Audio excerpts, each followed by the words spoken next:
All right, welcome back. Well, we have Jeff Parker here. Hi, did you have a great 3-day weekend? I did. I was able to take a small little trip and got away for the weekend and was able to go see some nice memorial services yesterday, and so that was good too. And for all those families out there that have lost somebody, I really had a good understanding yesterday of what that meant to have a Memorial Day. That's great. Well, you know, some people were saying that, you know, there is a difference between Veterans Day and Memorial Day, and a lot of people celebrate them on the same day. So there is a difference, of course, but a lot of people want to do the same thing. So great to have you back. All right, so COVID numbers, just why not? Yeah, so we're still doing really well. As now, some of the numbers they didn't post yesterday, and since of all kind of updated numbers, but 21 cases, amazing, low. Look how many tests. We're getting down to that. Maybe someday we'll see that 0 cases, right? Yeah. Unfortunately, there were 2 fatalities that were reported, but that's, again, seeing those numbers stabilize down at 1, 2, 5, doing a really, really good job. And obviously, the smaller the number of cases, the smaller ICU cases, hospitalizations, all of them are really, really low.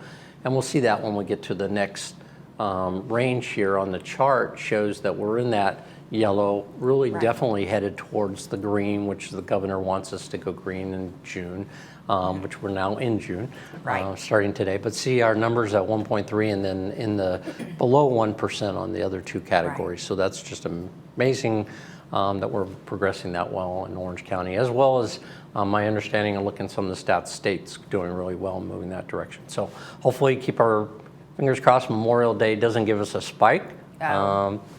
May see that a little bit. I think they anticipated some of that, but we're still really, really looking forward to hearing on June 15th that we're going into that green. So there was no announcement or anything today? Nothing, no updates. Just the last thing I saw was on Friday, the governor was still committed towards the June 15th date of everything. They did indicate that there would be additional guidelines coming out. Not sure exactly what that means, but I know for sure outdoors it's going to be totally non-mask, non-regulated. I don't know if they're still trying to determine whether or not there should be any mask wearing or any distancing indoors come June 15th. We're still waiting to hear that. So on June 15th, I know that many organizations, businesses are taking temperatures and things like that. Does that go away too? Yeah, that would go away. I think that they have even, what the analysis out there is that less concern with the temperature checking as it is the mask wearing is more important.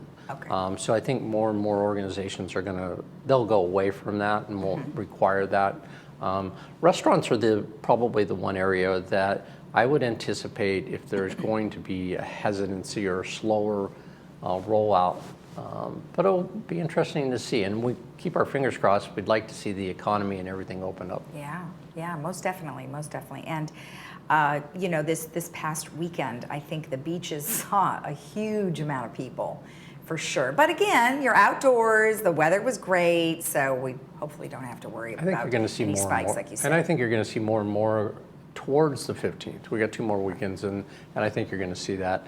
I just wanted to mention we did have a few more cases. We did go up about 5 cases in Laguna Woods, which is a little bit of a spike, but no additional deaths or anything like that. So that's good news. So we'll watch that number, and hopefully people will just be careful out there. Exactly. It's still out there. The virus doesn't go away. No, it doesn't. And that's the important thing is the vaccination rate that we've accomplished in our zip code being at the highest in California at the time is amazing. And so we'll keep that up. Again, going back to that chart, that's the direction we want to keep going so that we can open up our facilities as well. Right. And I know last time we talked, there's a lot more things that you guys were going to do. Of course, outdoor activities are still in play, as well as expansion of those. And I'm sure what's on most people's minds are, okay, when are we going to open up the clubhouses, the community center? You know, at what point are you going to do it in phases, or what is your plan? We're working on that details of that plan, and some of the, I'm going to announce a GRF on some of the things that we're talking about with regards to, I think people are very interested in pools. So, getting the pools reopened. We have a reservation system now, but we're looking at not having a reservation system for the pools once we go green. Same way with our gyms. You walk into the gym. Okay. So we don't need a reservation for those type of activities. The only one that we're looking at relative to the pool is pool 2 because it's a lap pool. Mm-hmm. So making reservations for swimming your hour in your lap so that we can make sure that people have a lane and do that. So that's the one that we're looking at, but all the other pools would be open to just walk in. As far as the clubhouses and our full operation, we're gearing up to kind of phase that in the last 2 weeks of June and really go more fully operational come July. Okay. That's really our goal. Part of it's because we're having to hire a lot of part-time people back, and we're having difficulties with that. But we want to be able to open up the clubhouses appropriately so that we can have all these clubs coming back and meet their needs. Mm-hmm. But there may be situations where we're in operational mode maybe 80% of the time to begin with and then phase into 100% down the road. Now, the interesting thing that we've been talking about is the reservation system, and I reminded everyone again this morning, is that it seems to be you're doing quite well with the reservation system. I mean, it's got to help, track things maybe a little bit better rather than having people all walk into the resident services area. Right, that's really helped, and it's helped in the areas where we have specific classes and where we've been taking reservations in where people walked in and made reservations. Now they can go online. Now they can schedule. The clubs will be able to look at a calendar online and be able to plug in when they want to have their meetings versus having to come down to resident services to do that. So we think it's going to be more functionally better and then operationally better with regards to our staffing and everything. Yeah. So those are the big ones that we want to continue with the reservation system. Again, pools, gyms, they're more open-ended, just like out there in the private sector. So we'll make that available to them.